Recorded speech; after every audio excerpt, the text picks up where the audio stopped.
Assalamualaikum warahmatullahi wabarakatuh. Alhamdulillahirrabbilalamin. Assalatu wassalamu ala asyrafil anbiya'i wal mursalin Sayyidina wa maulana Muhammadin wa ala alihi wa sahbihi ajma'in, amma ba'd. Alhamdulillah, pada hari ini kami dapat menyelesaikan tugas pengetikan makalah dan juga video pembelajaran kimia dasar. Materinya tentang teori dan perhitungan pH larutan asam dan basa. Sebelumnya kami ucapkan terima kasih banyak kepada dosen pengampu Ibu Khairiatul Muna MPD selaku dosen pengampu mata kuliah kimia dasar. Kami dari kelompok 5B yang beranggotakan ulun sendiri yaitu Rizka Murtafiah, Yukafi Mazidah, dan juga Walia Rofi Syahnur pada hari ini akan membahas mengenai materi kita tentang teori dan perhitungan pH lautan asam dan basa. Untuk itu langsung saja simak video pembelajaran berikut ini. Nah, jadi pada pembahasan yang pertama kita akan membahas mengenai asam dan basa. Nah, sebelumnya kita tentu pernah mendengar atau pernah mempelajari mengenai asam dan basa di bangku sekolah. Namun di sini kami akan mengulang sedikit pembahasan mengenai asam dan basa. Yang pertama itu pengertian daripada asam dan juga basa. Apa sih asam dan basa? Nah, jadi asam itu berasal dari bahasa Latin acetum yang berarti cuka. Asam secara umum merupakan senyawa kimia yang bila dilarutkan dalam air akan menghasilkan larutan dengan pH lebih kecil dari 7. Adapun ciri-ciri asam diantaranya yang pertama, rasanya asam, kemudian dapat mengubah warna kertas lakmus biru menjadi merah, mempunyai pH derajat keasaman kurang dari 7, dapat menghantarkan listrik, atau dalam artian termasuk ke dalam larutan elektrolit. Yang selanjutnya yaitu dengan logam tertentu dapat menghasilkan gas hidrogen dan bersifat korosif atau merusak bahan-bahan benda yang dikenainya. Nah, adapun basa itu berasal dari bahasa Arab alkali yang berarti abu. Basa memiliki ciri-ciri seperti pahit dan licin, kemudian mempunyai pH lebih dari 7, mengubah warna lakmus merah menjadi biru, dapat menghantarkan listrik atau dalam artian termasuk ke dalam larutan elektrolit. Selanjutnya dapat menetralkan sifat asam dan bersifat kausatik atau dapat merusak kulit. Kemudian berikut ini beberapa sifat asam dan juga basa.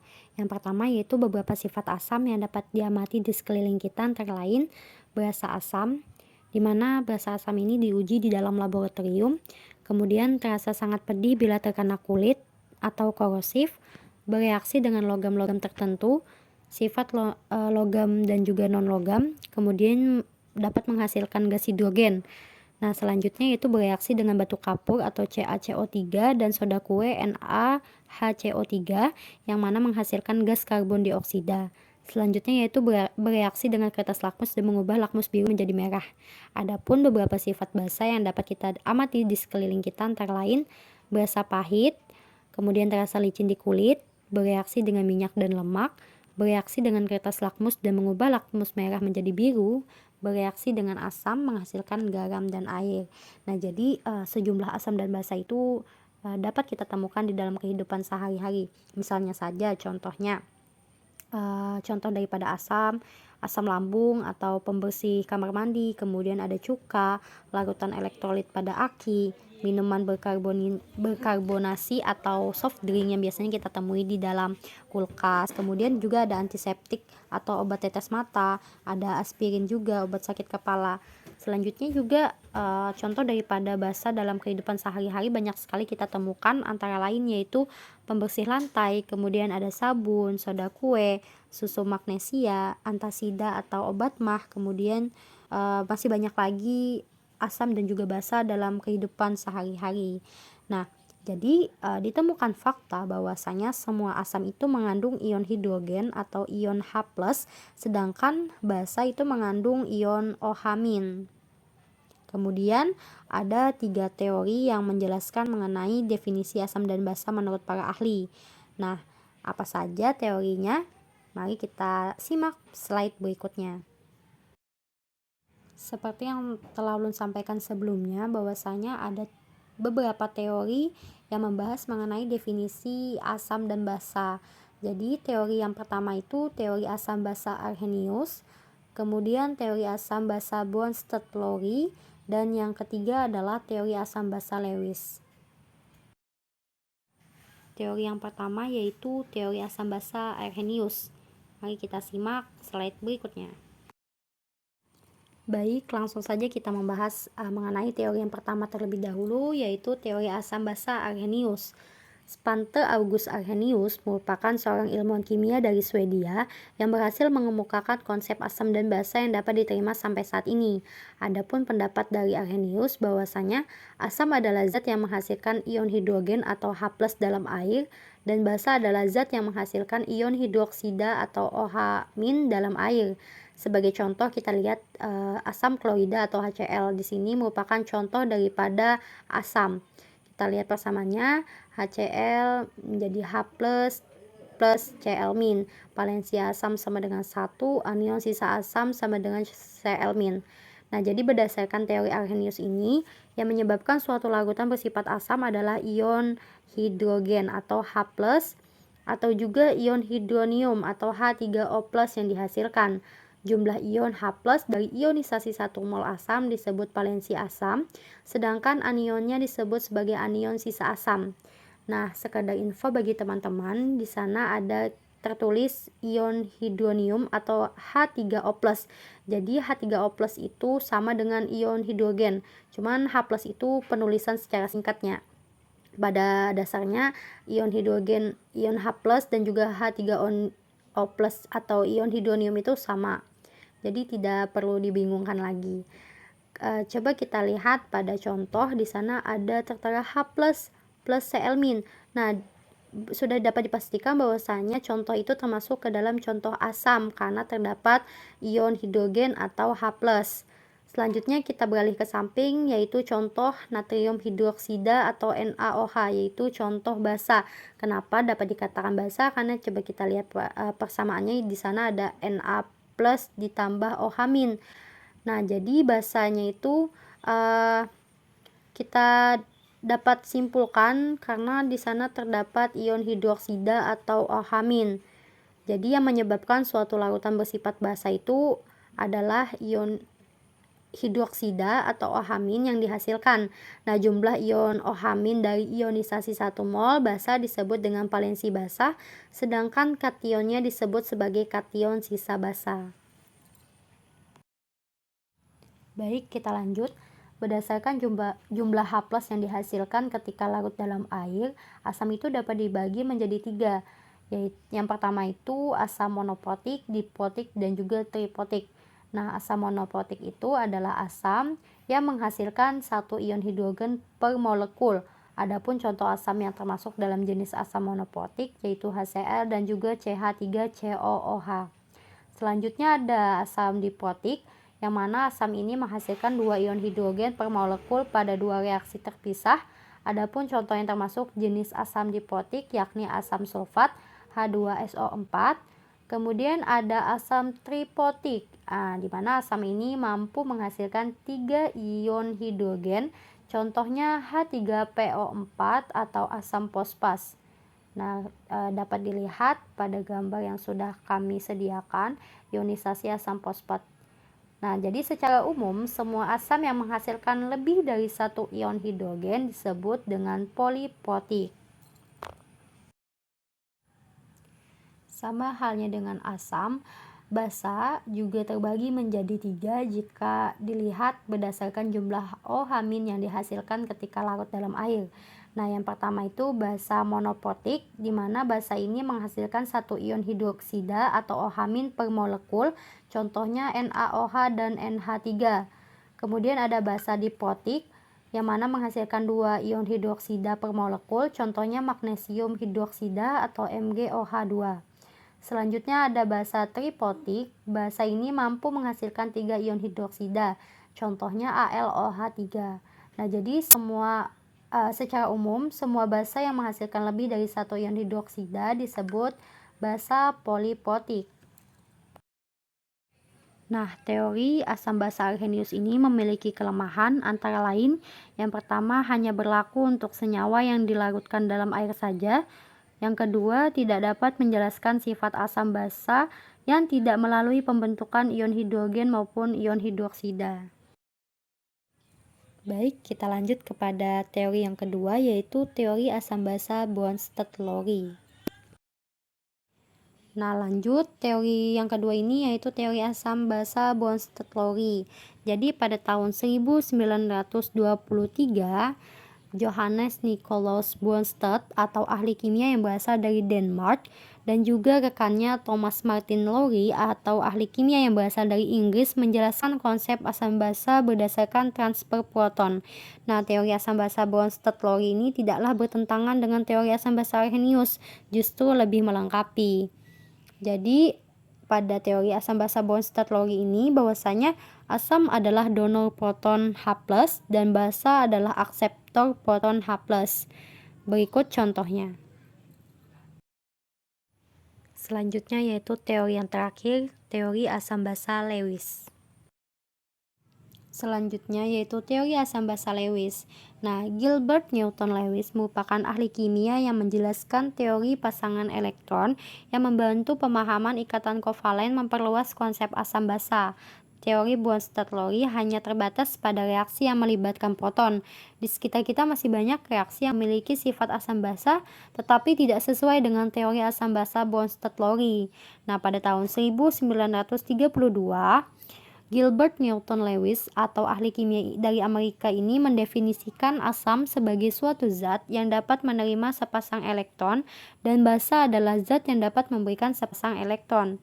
Jadi dapat disimpulkan bahwasanya teori asam basa Lewis ini, asam adalah akseptor basa elektron bebas atau PEB, sedangkan basa adalah donor pasangan elektron bebas atau PEB. Berikut contohnya. Adapun keunggulan dari teori asam basa Lewis ini antara lain, sama dengan teori Bronsted dan Lowry, dapat menjelaskan sifat asam dan basa dalam pelarut lain ataupun tidak mempunyai pelarut. Kemudian teori asam basa Lewis dapat menjelaskan sifat asam basa molekul atau ion yang mempunyai pasangan elektron bebas atau yang dapat menerima pasangan elektron bebas, contohnya pada pembentukan senyawa kompleks. Kemudian dapat menerangkan sifat basa dari zat-zat organik seperti DNA dan RNA yang mengandung atom nitrogen yang memiliki pasangan elektron bebas. Adapun pembahasan selanjutnya mengenai pH larutan. Pengertian pH larutan. Nah, pH adalah derajat keasaman yang digunakan untuk menyatakan tingkat keasaman atau kebasaan yang dimiliki oleh suatu larutan. Konsep pH pertama kali diperkenalkan oleh kimiawan Denmark Søren Peder Lauritz Sørensen pada tahun 1909. Air murni bersifat netral dengan pH-nya pada suhu 25 derajat Celcius ditetapkan sebagai 7,0. Nah, larutan dengan pH kurang daripada 7 disebut bersifat asam dan larutan dengan pH lebih daripada 7 dikatakan bersifat basa atau alkali. Adapun harga pH larutan berkisar di antara angka 0 sampai dengan 14. Hal ini ditentukan oleh jumlah ion hidrogen yang terkandung dalam larutan tersebut.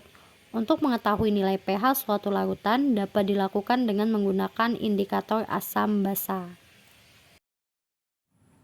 Nah, indikator asam dan basa sama halnya seperti yang telah sampaikan sebelumnya, untuk mengetahui suatu larutan adalah asam atau basa, kita terlebih dahulu harus memiliki indikator asam dan basa. Nah, indikator asam basa itu sendiri adalah suatu senyawa yang sensitif dengan perubahan pH dalam larutan. Adapun indikator asam dan basa ini dibagi menjadi dua, yaitu indikator alami dan juga indikator buatan. Baik, kita bahas terlebih dahulu mengenai indikator alami. Nah, indikator alami dibuat dari bagian tanaman yang berwarna, baik itu bagian batang, daun, maupun bunga. Jadi hampir semua tumbuhan berwarna itu dapat dipakai sebagai indikator asam basa, tetapi terkadang perubahan warnanya tidak jelas perbedaannya. Contoh tanaman yang biasanya digunakan untuk indikator asam basa antara lain ada bunga sepatu, daun kubis ungu, daun bayam merah, kayu secang, kemudian ada kunyit dan juga pacar air. Tapi indikator alam ini tidak dapat langsung digunakan, melainkan kita ambil ekstraknya terlebih dahulu. Kemudian kita bahas mengenai indikator buatan. Jadi indikator buatan itu adalah indikator yang sudah dibuat di laboratorium atau pabrik bahan kimia. Jadi indikator buatan itu antara lain ada kertas lakmus, di mana kertas lakmus ini jika asam, lakmus biru itu dapat berubah warna menjadi merah ketika dicelupkan di dalam larutan asam. Kemudian jika di dalam larutan basa, lakmus merah dapat berubah warna menjadi biru. Kemudian ada indikator universal, di mana indikator universal ini ada yang berbentuk kertas, batangan, stick, dan juga ada yang berwujud cair. Selain untuk menentukan sifat asam dan basa, juga untuk menentukan derajat keasaman atau pH larutan. Selanjutnya ada pH meter, di mana pH meter ini merupakan indikator asam basa yang dapat menentukan derajat keasaman suatu larutan dengan menampilkan nilai pH secara langsung dengan ketelitian tinggi. Nah, pH meter ini bekerja berdasarkan prinsip elektrolit atau konduktivitas suatu larutan. Selain daripada indikator buatan yang telah disebutkan di atas, ada pula indikator lain yaitu phenolphthalein atau PP, kemudian ada metil merah dan ada bromthymol biru. Baiklah, kita lanjut kepada pembahasan selanjutnya mengenai kekuatan asam basa dan pH. Nah, jadi di sini kami sediakan gambar di mana pada gambar ini dapat kita cermati bahwasanya larutan itu terbagi menjadi dua, yaitu larutan elektrolit dan juga larutan non-elektrolit. Nah, jadi larutan asam dan basa itu merupakan larutan elektrolit. Jika larutan hanya terionisasi sedikit, berarti asam basanya itu lemah. Jika larutan terionisasi sempurna atau derajat ionisasinya besar, berarti asam atau basa yang terkandung di dalam larutan itu kuat. Jika non-elektrolit adalah larutan yang tidak dapat menghantarkan arus listrik. Nah, contoh larutan non-elektrolit itu seperti gula atau alkohol. Jadi kita lihat pada gambar di sana ada larutan non-elektrolit, kemudian larutan elektrolit kuat dan juga elektrolit lemah, di mana larutan non-elektrolit itu tidak dapat menghantarkan arus listrik. Jadi di sana lampunya padam. Kemudian larutan elektrolit lemah, lampunya dapat menyala tapi kurup. Dalam artian tidak seterang dengan elektrolit kuat, di mana larutan elektrolit kuat ini dapat menghasilkan energi listrik yang kuat pula.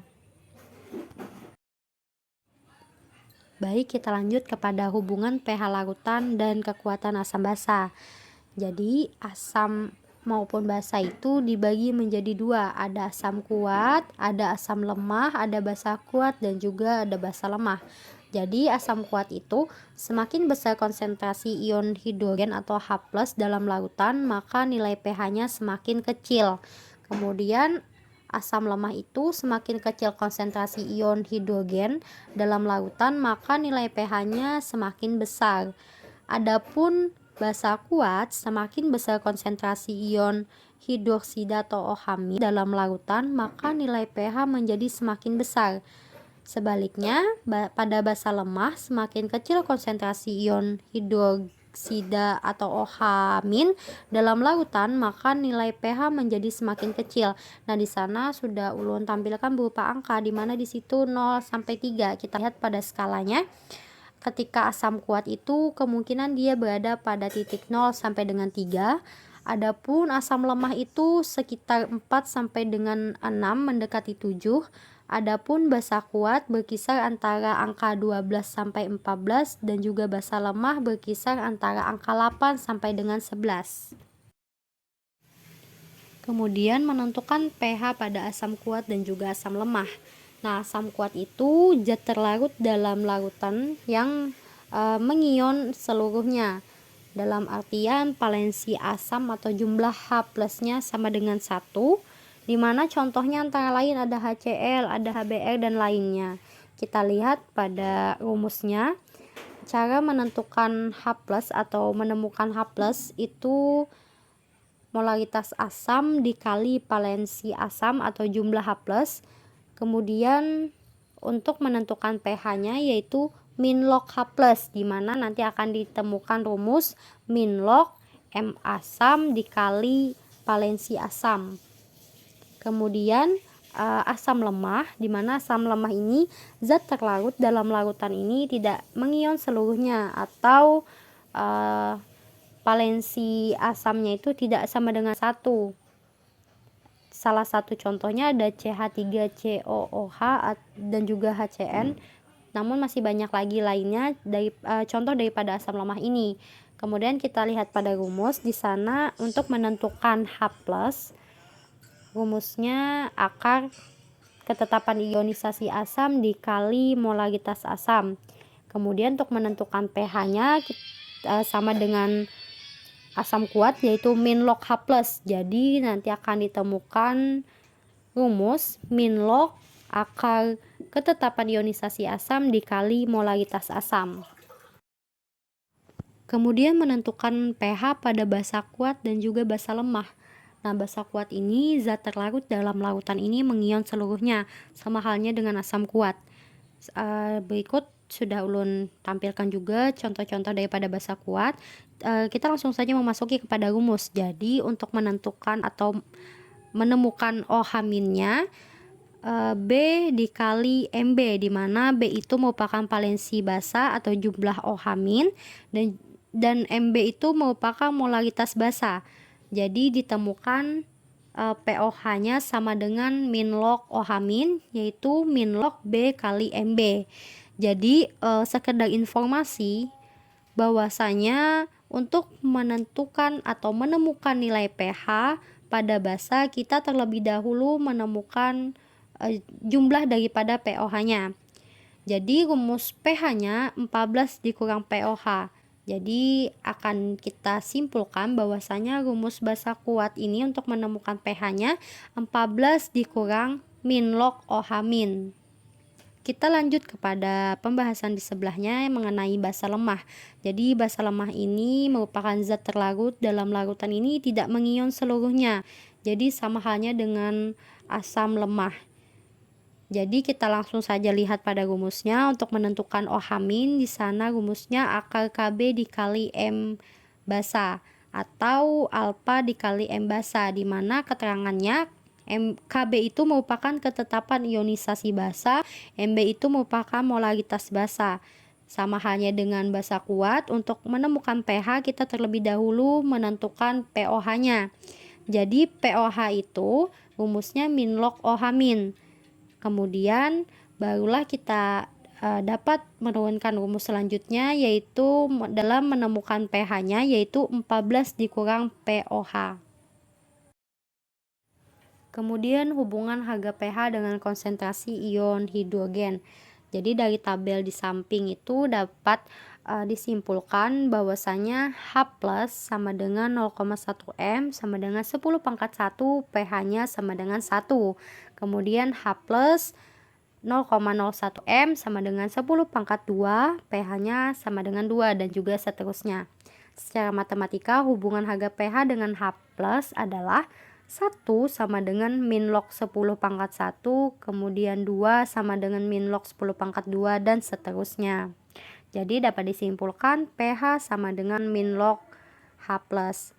Kemudian berdasarkan hubungan pH dan POH, maka diperoleh kesimpulan bahwasanya larutan yang bersifat netral jika H+ itu sama dengan OH-nya, atau dalam artian pH-nya sama dengan POH yang bernilai 7.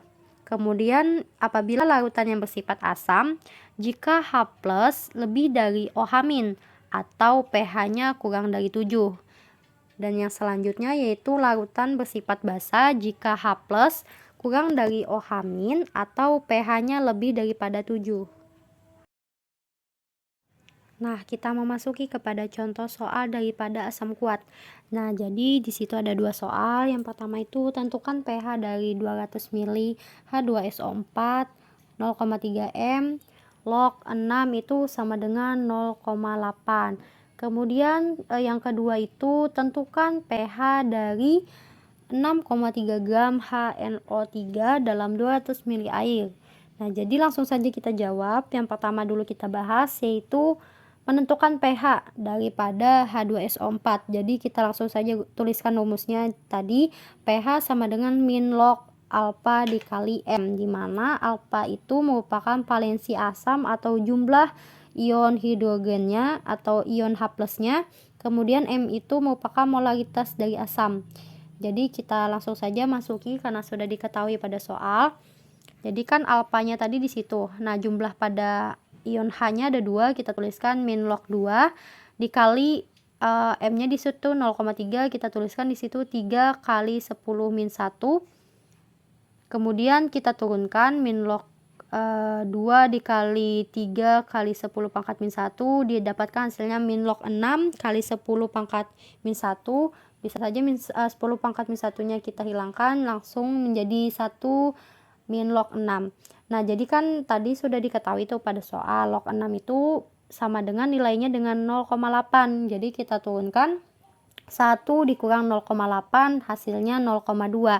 Nah, kita ingat bahwasanya skala pada asam itu kurang dari 7. Nah, jadi di situ 0,2 ya hasilnya. Kemudian sama halnya dengan nomor 2, kita langsung saja menurunkan angkanya, kita masukkan angkanya kepada rumus. Jadi di sana itu tidak diketahui dari molaritasnya. Maka kita carilah, karena di sana diketahui AR-nya, maka kita hitung MR untuk mendapatkan molaritasnya. Di sana kan HNO3 tuh, H-nya 1, N-nya 1, O-nya 3. H itu bernilai 1, N bernilai 14, dan O bernilai 16. Jadi langsung saja 1 kali 1, habis itu 1 kali 14, kemudian O-nya tadi ada 3, jadi 16 kali 3. Kita jumlahkan keseluruhannya, kita dapatkan hasilnya 63. Kemudian kita masukkan kepada rumus untuk mendapatkan molaritas asamnya, yaitu yang pada tertera pada yang ulun tuliskan pada kertas, kita dapatkan hasil 0,5 molaritasnya. Langsunglah kita masukkan kepada rumus. Adapun rumusnya tadi sama halnya dengan yang pertama, pH itu sama dengan min log alpha dikali M. Jadi jumlah daripada ion hidrogennya kan 1 tuh, jadi min log 1 dikali 5 dikali 10 pangkat min 1. Jadi min log 5 dikali 10 pangkat min 1 itu sama dengan 1 dikurang log 5, atau 1 min log 5. Kemudian contoh soal berikutnya yaitu contoh soal asam lemah.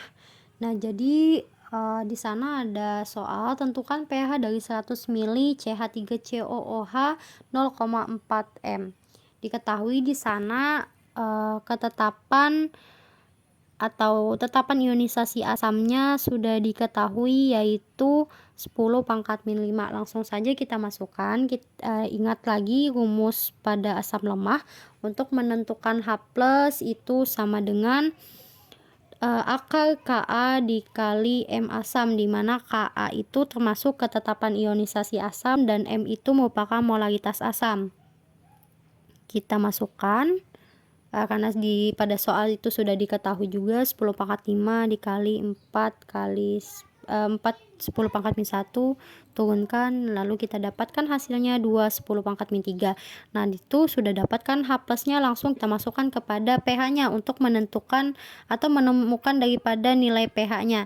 Jadi kita ingat lagi rumus untuk menentukan pH itu kan min log H+. Jadi H+-nya sudah ditemukan, kita masukkan saja min log 2 10 pangkat min 3 didapatkan 3 min log 2. Jadi itu merupakan hasilnya. Lanjut kepada soal basa kuat. Jadi di situ merupakan soal daripada basa kuat. Nah, perlu diingat teman-teman sekalian bahwasanya untuk menentukan pH daripada basa kuat itu terlebih dahulu kita menemukan pOH-nya. Jadi pada soal tentukan pH dari 4 gram NaOH dalam 500 ml lautan. Karena di situ molaritasnya belum disebutkan, maka kita hitung dulu ya menggunakan MR dari NaOH-nya, ditemukan nilainya 40, kemudian masukkan kepada rumus molaritasnya sehingga didapatkan 0,2 mol molaritasnya. Kemudian kita masukkan kepada rumus pOH-nya yaitu min log B dikali M. Jadi kita perlu mengingat lagi bahwasanya keterangan B itu merupakan valensi basa atau jumlah ion OH-nya, kemudian Mb itu merupakan molaritas dari basa. Nah, jadi kita masukkan saja langsung angka-angkanya sehingga didapatkanlah hasil pOH-nya min log 2. Kemudian kita masukkan lagi ke rumus pH untuk mendapatkan pH-nya yaitu 14 dikurang dari pOH. karena tadi PO-nya sudah ditemukan, jadi langsung saja 14 dikurang min log 2, hasilnya nanti didapatkan 13 plus log 2. Nah, itu merupakan contoh daripada soal basa kuat. Kemudian kita memasuki kepada contoh soal basa lemah, di mana di sana hitunglah NH3 0,1 M jika derajat ionisasi 0,01 M sama dengan 10 pangkat min 1 M, dan juga alfanya sama dengan 10 pangkat min 2. Jadi karena tidak ada diketahui ketetapan atau tetapan basanya, jadi kita menggunakan rumus alfa dikali M ya. Jadi di sana sudah diketahui angka alfanya berapa dan juga M-nya berapa, langsung saja kita masukkan kepada rumus. Ingat rumus daripada basa lemah, OH- sama dengan alfa dikali M, kita masukkan saja, didapatkan hasilnya 10 pangkat min 3. Kemudian untuk menentukan pH, diingat kembali kita harus menemukan terlebih dahulu angka daripada pOH-nya, berapa nilai pOH-nya. Jadi pOH-nya itu min log OH-. Karena OH- sudah ditemukan yaitu 10 pangkat min 3, kita masukkan min log 10 pangkat min 3 sama dengan 3. Lanjut kepada penentuan pH-nya, 14 dikurang pOH, jadi 14 kurang 3 sama dengan 11.